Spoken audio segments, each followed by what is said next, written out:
The ballroom shimmered with golden chandeliers, laughter, and the clinking of crystal glasses. The evening was alive with the scent of expensive perfume, the rustle of silk gowns, and the polished shoes of men who carried themselves like kings. In the center of it all stood Karim al-Rashid, an Arab millionaire whose name echoed in every corner of Dubai and beyond. People flocked to him not just for his money, but for the way his presence commanded attention. But amid the grandeur, something unusual happened that night. As Karim leaned back in his chair, sipping his wine, a timid figure entered the room. A young girl, thin, plainly dressed, with hands that told the story of endless work, clutched a tray of drinks. Her eyes lowered, her shoulders hunched, she was the kind of person guests rarely noticed in such a place. But for reasons he couldn't explain, Karim's eyes followed her. The girl moved carefully, her steps soft, her grip on the tray steady despite the weight. Yet, when she reached the table beside Karim, a group of businessmen erupted in laughter. One of them nudged her with a careless arm, almost causing the glasses to spill. "Watch it, girl," one snapped. Her cheeks flushed, but she said nothing. She bowed her head lower and whispered an apology. Karim chuckled, shaking his head at the sight. "A poor girl like you," he said, his voice carrying a mix of amusement and arrogance. "What do you know of this world? What could you possibly offer beyond serving drinks?" The girl froze. The room seemed to fall silent in her ears. Slowly, she lifted her gaze, eyes dark, filled with something fierce beneath their humility.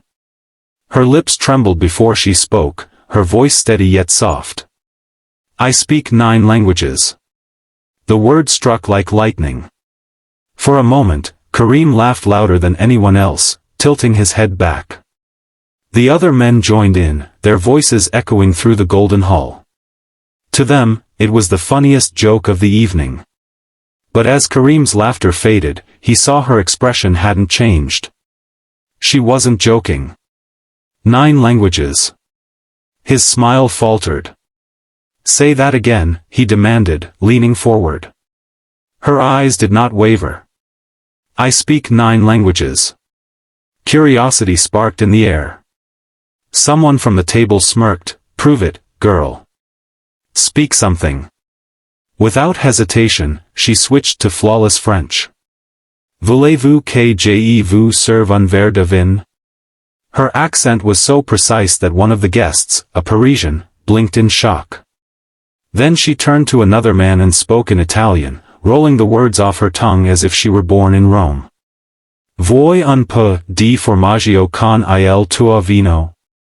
She continued, German, Russian, Mandarin, Spanish, Arabic, Turkish, and even Swahili, her voice shifting tones, accents, and rhythms effortlessly. Each phrase danced in the air like music, leaving the room in awe. The laughter died. Silence swallowed the ballroom. Karim's glass slipped slightly in his hand. He stared at her as if seeing her for the first time. This girl, this poor waitress with tired eyes and a plain dress, held a treasure he couldn't measure in gold. But behind her brilliance, he noticed something else, a weight in her voice, a pain carefully hidden behind each word. He leaned closer. "Who are you?" The girl hesitated. Then, with a deep breath, she said, "My name is Aisha. I wasn't always like this." The room seemed to fade around them as her story began to unravel. She told him how she had once been the daughter of a respected professor. Her father, a man of books and wisdom, believed that languages opened doors no key could. From the time she could walk, he taught her words from different tongues, stories from faraway lands. She absorbed them like sunlight. By the age of 12, she could speak 5 languages fluently. But then tragedy struck. Her father passed away suddenly, leaving her mother sick and her siblings hungry. The debts piled up, and the house they once called home was sold. At 13, Aisha was working in kitchens, cleaning floors, and serving tables. Her dreams of becoming a translator, a diplomat, or a teacher crumbled under the weight of survival. Yet she never let go of her gift. Every night, after long hours of work, she whispered words from books she borrowed, practiced accents in the dark, and memorized foreign phrases like prayers. While her hands scrubbed floors, her mind wandered through worlds of language, keeping her father's dream alive. Her voice broke as she said, "I learned 9 languages, but I cannot afford bread." The silence that followed was heavier than gold. Even the air seemed to hold its breath. Karim felt something stir within him, a sharp ache in his chest he hadn't felt in years. He was a man who had everything money could buy, yet in that moment, he realized he had never known what it meant to carry such strength through suffering. He whispered, almost to himself, 9 languages, and the world still makes you serve drinks. Aisha bowed her head again, ashamed of speaking too much. "Forgive me," she murmured. "I should not have said all this." She turned to leave. But Karim's voice stopped her. "Wait." The entire room turned toward him. Karim rose from his seat, his tall figure towering over the crowd. He walked toward her, each step echoing on the marble floor. When he stood before her, he reached into his pocket, pulled out his golden pen, and handed it to her. "From this day forward," he declared, "you will never carry trays again. You will carry words. You will be my personal translator, and more than that, you will be the voice that connects me to the world." Gasps filled the room. Whispers erupted. A poor girl, a waitress, offered a position beside one of the wealthiest men in the region. It was unheard of. Aisha stared at the pen in disbelief, her hands trembling.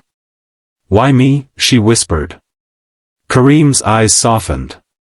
"Because I laughed at you, and I was wrong. You carry more riches in your mind than I have in all my banks. And because your father's dream must not die in the shadows." Tears welled in her eyes as she clutched the pen. For the first time in years, hope flickered like fire within her chest. That night marked the beginning of a transformation.